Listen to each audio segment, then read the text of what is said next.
নিয়ে আপনাদের সামনে প্রাথমিক শিক্ষক নিয়োগ দুর্নীতির মাঝেই চাকরি ফিরে পেলেন ৮ শিক্ষক। বিরাট রায় দিল কলকাতা হাইকোর্ট।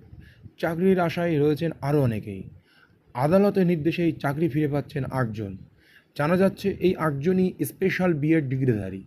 আর আদালতের নির্দেশ এই চাকরি ফেরার ঘটনার পর এবার তাদের অনেকের মনেই চাকরি ফিরে পাওয়া নিয়ে ফের আশা জাগছে। এর আগে আদালতের অন্তর্বর্তীকালীন নির্দেশে এই ৮ জন প্রাথমিক শিক্ষক এবং শিক্ষিকার নিয়োগ বাতিল হয়েছিল ২০২১ সালে। ২০১৪ টেট পাশ করে স্পেশাল বিএড ডিগ্রি নিয়ে বিভিন্ন ডিপিএসসির অন্তর্গত প্রাথমিক বিদ্যালয়ে চাকরি হয় এদের। তবে তার কিছু মাসের মধ্যেই প্রাইমারি বোর্ড যোগদানপত্র বাতিল করার নির্দেশ দেয়।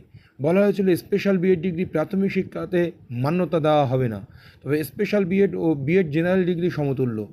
এই দাবি নিয়ে আদালতে দ্বারস্থ হন চাকরিহীন শিক্ষক শিক্ষিকারা। দায়ের হয় মামলা।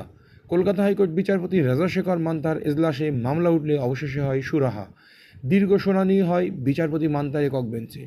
গোটা দেশের বিভিন্ন রাজ্যের প্রাথমিক শিক্ষক নিয়োগের নিয়মাবলী ও বিভিন্ন রাজ্যের উচ্চ আদালতের নির্দেশের নিরিখে এবং কেন্দ্রীয় আইনের বিশ্লেষণের পর বোর্ডের নির্দেশে ডিপিএসসির দ্বারা খারিজ নিয়োগ নির্দেশের উপর স্থগিত আদেশ দিলেন কলকাতা হাইকোর্ট। সমস্ত কিছু বিবেচনা করে ওই চাকরিহারাকে পুনরায় কাজে ফেরানোর নির্দেশ দিল কলকাতা হাইকোর্ট। অনেকে চাকরির জন্য আশায় বুক বাঁধছে। এই অর্ডারের পরেই তারা খুবই তাড়াতাড়ি চাকরিতে নিযুক্ত হবেন। এই হলো আজকের আপডেট। আমার চ্যানেল নতুন হলে অবশ্যই সাবস্ক্রাইব করবেন, ভিডিওটি শেয়ার করবেন ও লাইক করবেন। ধন্যবাদ।